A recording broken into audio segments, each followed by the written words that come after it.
Bismillahirrahmanirrahim. Dengan memanjatkan puji syukur kehadirat Allah Subhanahu wa taala, Tuhan yang Maha Esa, atas taufik dan hidayahnya, maka pada hari ini saya Bupati Buru dengan ini secara resmi melantik saudara dalam jabatan yang baru di lingkungan pemerintah Kabupaten Buru.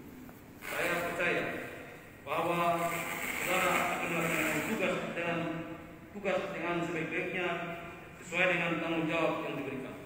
Semoga Allah SWT, Tuhan yang Maha Esa, bersama kita. Pengambilan sumpah jabatan.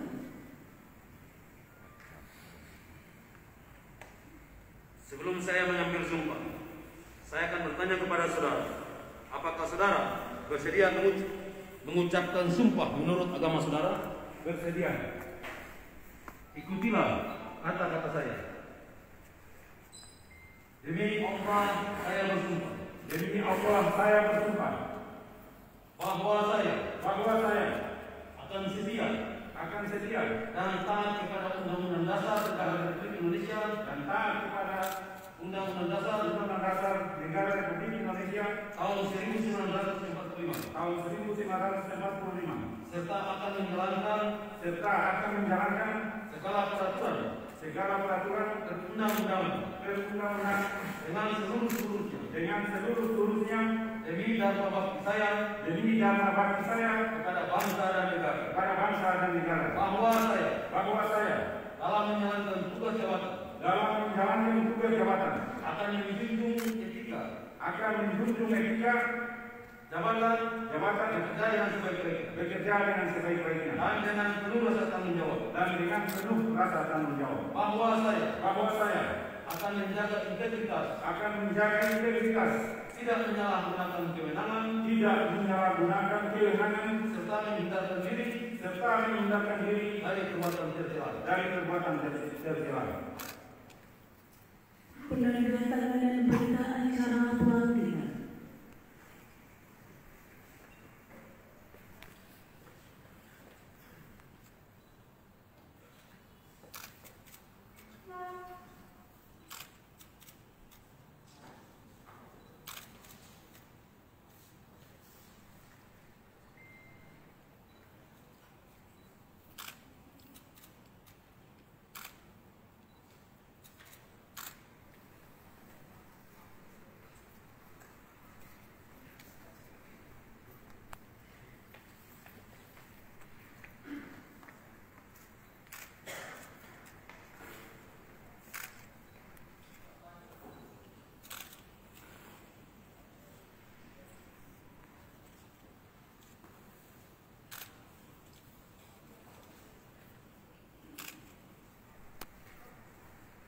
Hadirin yang berbahagia, selanjutnya Bapak Ibu bersama sambutan Bupati Buru, pejabat yang berbahagia sumpah disilakan kembali di tempat. Hadirin disilahkan duduk kembali.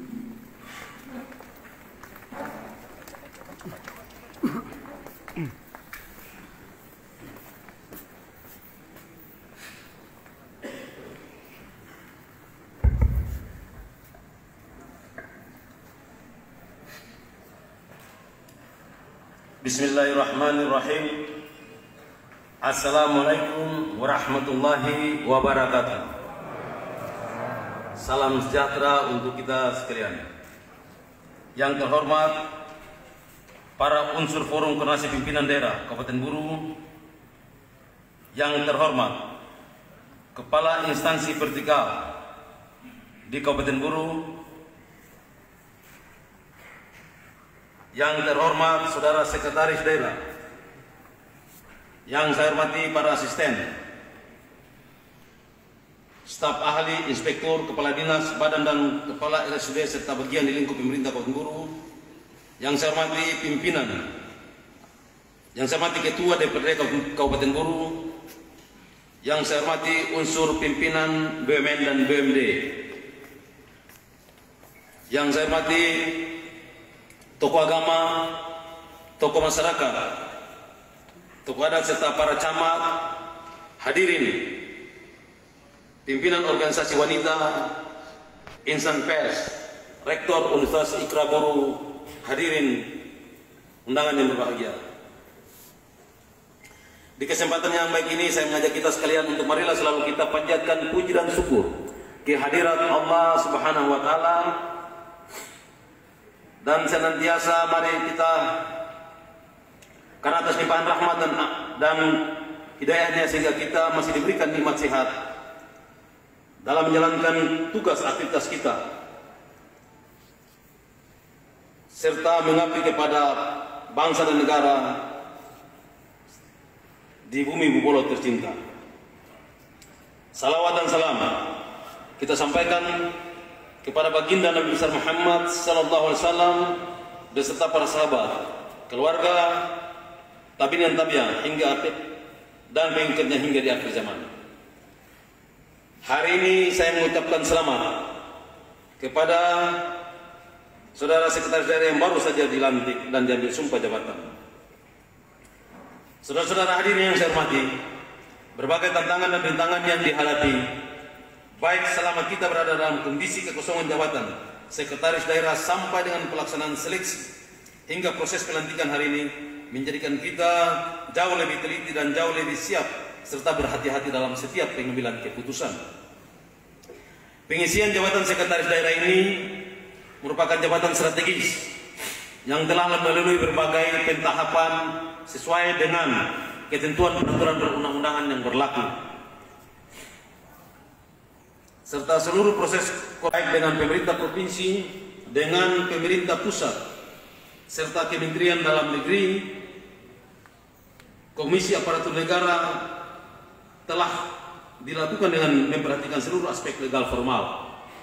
Bahkan untuk pelaksanaan pelantikan ini kami telah mendapatkan 2 surat rekomendasi dari Komisi Aparatur Negara yang menegaskan bahwa seluruh langkah yang kami ambil sebagai pejabat pembina kepegawaian telah benar dan sesuai dengan ketentuan peraturan perundang-undangan dan surat persetujuan dari Gubernur Maluku untuk melantik saudara sekretaris daerah Kabupaten Buru.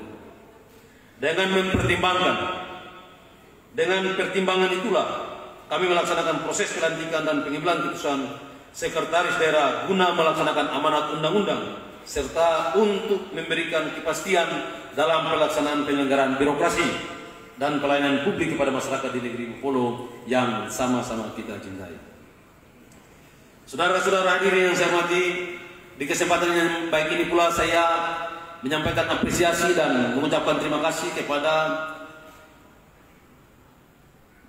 pemerintah Provinsi Maluku yang telah memberikan persetujuan untuk pelaksanaan pelantikan hari ini, dan terima kasih khusus kami sampaikan kepada saudara-saudara Kasrul Selang STMT, Sekretaris Daerah Provinsi Maluku selaku Ketua Panitia Seleksi, serta anggota Pansel yaitu Saudara Jasmono MSI, Dr. Muhammad Sehol, Saudara Saiful Rahman SHMH, dan Saudara M. Taib Warahangan SHMA yang telah melaksanakan proses seleksi dengan baik sehingga memberikan output yang optimal bagi kami sebagai user. Selanjutnya, kami memiliki harapan besar kepada saudara sekretaris daerah yang baru saja lantik agar dapat melaksanakan tugas pokok serta perannya sebagai dan fungsi serta tanggung jawab sebagai pengayom dan panglima dalam birokrasi, sehingga dalam pelaksanaan tugas dapat membuat lompatan yang besar dalam menjalankan roda birokrasi di Kabupaten Buru. Dengan melihat kualifikasi dan kompetensi yang dimiliki oleh saudara sekretaris daerah, saya memiliki harapan besar bahwa penyelenggaraan birokrasi di Kabupaten Buru mampu beradaptasi dengan kondisi terutama bagaimana menghadapi tantangan pembangunan masa depan dan pandemi COVID-19 ini.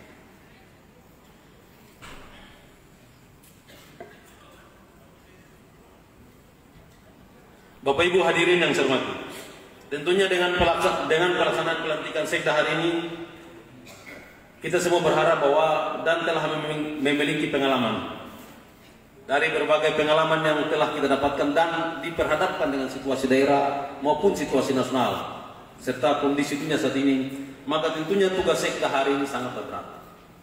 Sekda harus mampu melaksanakan inovasi-inovasi, harus mampu menciptakan birokrasi pemerintah daerah yang betul-betul memiliki fungsi dan peran yang dapat memberikan perubahan dalam pelayanan kepada masyarakat di tengah-tengah kesulitan, di tengah-tengah kita warga dunia semua masih mengalami pandemi COVID-19. Oleh itu, ada berbagai tantangan yang kita hadapi saat ini. Di antaranya sampai dengan saat ini 1 tahun lebih kita mengalami musibah COVID-19. Posisi keuangan daerah maupun keuangan negara masih mengalami keterpurukan.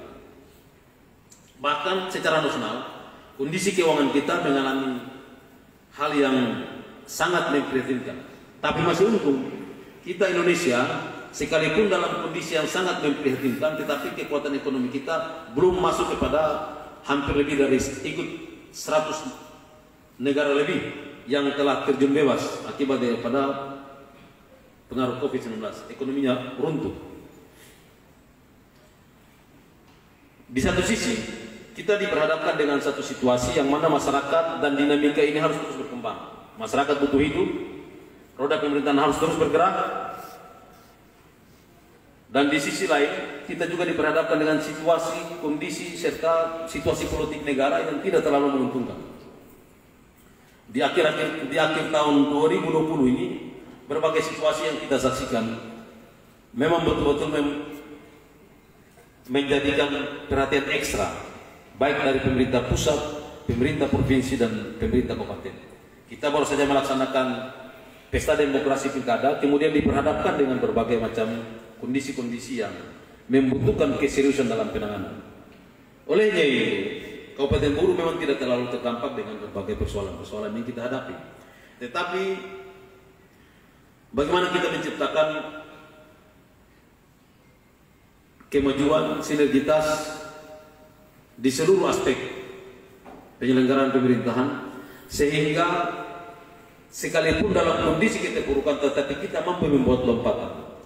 Kemarin saya dalam kapasitas sebagai Ketua DPD Golkar Provinsi Maluku, saya telah mengelilingi 4 kabupaten yang melaksanakan pilkada. Dalam posisi juga sebagai bupati, tentunya saya menilai aspek pembangunan, penyelenggaraan pemerintahan, pertumbuhan ekonomi, dan lain sebagainya.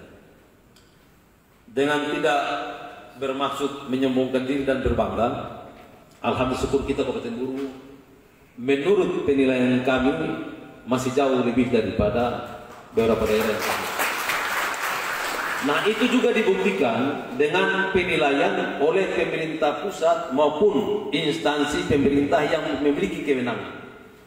Di antaranya adalah satu pemberian WTP oleh Badan Pemeriksa Keuangan Indonesia untuk ke-5 kali. Kita mendapatkan WTP untuk ke-5 kali. Kami pernah pertemuan dengan Ibu Menteri Keuangan bahwa bagi bupati daerah siapa yang telah berhasil mendapatkan WTP sampai dengan 5 kali akan diberikan insentif, dana insentif daerah dikasih naik 100%. Jadi kalau dapat 40 bisa naik 40. Jangan dulu tepuk tangan. Tapi yang terjadi di kita, WTP-nya 5 kali, DID-nya tidak dapat. Nah, ini akan menjadi tanggung jawab Pak Sekda nanti untuk kemudian bagaimana mengkonsolidasikan ulang. Pak Sekda dan Kepala Inspektorat punya tanggung jawab besar. Pak Sekda, Kepala Inspektorat, serta Bapeda dan Keuangan. Ini punya orang ini harus punya tanggung jawab untuk bagaimana mengkonsolidasikan ke seluruh pimpinan OPD supaya persyaratan-persyaratan yang diminta oleh BPK itu segera dipenuhi. Karena boleh kita dapat WTP 5 kali, tetapi ada persyaratan-persyaratan yang belum lengkap, DD-nya tidak turun.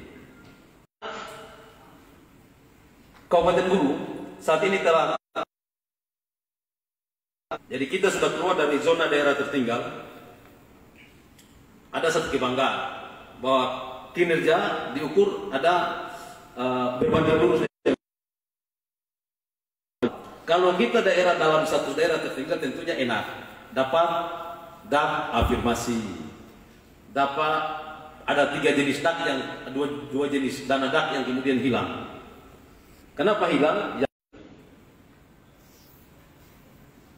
Tapi di sisi lain pendapatan penerimaan kita dari pusat berkurang. Harus ada investasi. Investasi dipermudah. Saya beberapa bulan lalu telah berkoordinasi juga dengan Kementerian Pertambangan Republik Indonesia dalam 100 miliar bahkan triliun itu tidak termanfaat, tetapi masih menunggu juknisnya. Yang insya Allah beliau sampaikan ke saya, insya Allah kalau tidak dalam bulan Maret sampai dengan April itu juknis soal pertambangan sudah dikeluarkan oleh Kementerian. Nah dengan demikian maka potensi kita ini dapat dimanfaatkan secara baik, dan yang lebih terpenting adalah bagaimana pengelolaannya supaya masyarakat semua potensi sumber alam dapat dimanfaatkan dengan baik, tidak merusak lingkungan, masyarakat dapat menikmati dan daerah mendapatkan hasil dari pajak pengelolaan sumber alam tersebut. Itu yang salah satu sektor yang harus kita genjot untuk mengantisipasi makin berkurangnya penerimaan dari pemerintah pusat. Pemerintah pusat juga memang lebih ketat dalam mendistribusikan keuangan negara ke daerah, karena diperhadapkan dengan hutang luar negeri yang makin meningkat. Kemudian di sisi lain COVID-19 masih mengancam kehidupan umat manusia, dan di sisi lain juga pengaruh ekonomi global, di mana ada terjadi kondisi yang terlalu tidak menguntungkan, mulai terjadi perang antar beberapa negara yang ikut mempengaruhi anjloknya harga batu bara, harga minyak dunia dan lain sebagainya. Ini ikut mempengaruhi kondisi dan inflasi di negara kita dan khususnya di daerah kita. Olehnya itu kemarin ketika kita pertemuan juga dengan Pak Jokowi, beliau menekankan kepada kita seluruh kepala daerah bahwa sekalipun dalam kondisi COVID masih mengancam kita, tetapi kita tetap menjaga tingkat inflasi. Dari sisi ekonomi, kita harus tetap, Pasekda harus tetap mampu mengontrol seluruh SKPD yang terkait untuk tetap menjaga tingkat inflasi kita. Inflasi tidak boleh lebih dari 3. Karena dengan inflasi yang dapat kita tekan, maka tentunya daya beli masyarakat cukup bagus, harga-harga terjangkau, dan barang tersedia. Jangan sampai inflasi akan naik, berarti daya beli masyarakat turun, barang susah, akibatnya bisa menimbulkan keresahan dan turut mempengaruhi pertumbuhan ekonomi daerah. Olehnya itu, hal yang saya sampaikan tadi merupakan bagian daripada tanggung jawab Pasekda untuk bagaimana bisa mengkondisikan dan mengkonsultasi seluruh aparatur sipil negara yang ada di sini. Dan insya Allah dengan dilantiknya Sekda, maka dalam bulan Januari Pak Sekda segera mengagendakan untuk saya akan melantik pejabat eselon 3 dan 4 di lingkup pemerintah Kabupaten Buru untuk kemudian mampu menciptakan sebuah birokrasi yang handal, birokrasi yang memiliki daya saing, birokrasi yang inovatif. Sekalipun dalam kondisi COVID, tapi harus memiliki kemampuan inovatif. Sekarang ini dan komunikasi ini telah berubah lifestyle, telah berubah gaya orang hidup, telah merubah gaya orang bekerja. Bagaimana mereka memanfaatkan tools informasi ini sehingga gaya bekerja pun juga telah lebih efektif dan efisien menggunakan teknologi informasi. Pemerintah daerah kita ini sudah cukup berhasil, tetapi yang terjadi ini karena juga Pak Sekda harus ada punya teamwork dalam intern pemerintah daerah untuk kemudian memberikan informasi-informasi ke publik dan juga menjawab berbagai macam ya katakanlah seperti begini. Sekarang ini orang tinggal beli pulsa data, dong mau tulis apa saja, kalau saya sudah kabar. Mau tulis apa saja bisa. Pakai akun palsu. Iya kan, pakai akun palsu lalu dia tinggal tulis pemerintah daerah, sementara pemerintah daerah dengan berbagai keberhasilan yang telah dilakukan di seluruh desa, dusun tidak pernah terekspos, tidak pernah terpublikasi secara baik. Padahal kalau itu terpublikasi menjadi laporan kepada kementerian, itu menjadi parameter untuk kemudian diberikan anggaran. Ini salah satu sisi lemah kita bagaimana memanfaatkan kemajuan teknologi informasi. Oleh itu harus ada teamwork yang kemudian mampu mengupdate semua kemajuan-kemajuan, semua keberhasilan yang telah kita lakukan. Supaya publik ini istilah kata keton jadi samsam. Akun palsu pukul bebas ini. Ada yang stres juga. Olehnya itu kalau saya mau stres saya pakai handphone Android, iPhone, supaya jangan bersentuhan dengan teknologi. Tetapi ini tidak bisa dihindari. Kemajuan teknologi informasi komunikasi ini telah memasuki ruang-ruang privasi semua orang. Ini tidak bisa dihindari. Olehnya itu, ya kita harus ada bersama-sama dan kemudian kita harus yang lebih menguasai. Itu harapan saya kepada Pak Sekda dan seluruh pimpinan OPD. Insya Allah berkah dalam pelantikan ini, Pak Sekda mampu menciptakan birokrasi. Jujur saja saya sampaikan bahwa saya mengenal Pak Sekda sudah lama. Dengan karakternya yang keras, disiplin yang tinggi, tapi hatinya baik. Pak Sekda ini kumis tebal, badan besar, tapi kadang-kadang hati lombo. Ya, hati perempuan juga. No? Mohon maaf saya tidak bermaksud apa-apa ya, tapi pengalaman kita dari Pak Sekda kita yang mantan Sekda kita, yang hari ini saya sudah memberikan warning, sudah sekian, setiap saya sudah memberikan warning, hati-hati dalam tugas ini. Kerja sesuai dengan aturan. Bagaimana rule of the game. Ya, kita tidak bisa menjadi lilin dalam bekerja. Mau menerangi semua orang, lalu kita membakar diri. Tetapi bagaimana pintar-pintarnya kemudian kita harus bisa memainkan peran dan tugas ini supaya waktu happy ending, selesai masa jabatan, landing kita pun soft. Jangan mengalami crash landing. Saya kira itu harapan saya kepada saudara semua, supaya dalam bekerja sandarkan diri kepada aturan, tingkatkan kemampuan iman. Dan satu kita mau kasih ingat lagi, sebelum COVID kemarin-kemarin itu ketong aktif dengan kegiatan-kegiatan keagamaan. Akibatnya daerahnya merasa sejuk, berkah. Tetapi begitu COVID ini juga dijadikan alasan untuk pemalas. Yang tadinya subuh berjamaah, susah ada lagi alasan COVID. Padahal kan terlalu banyak juga dalam masjid.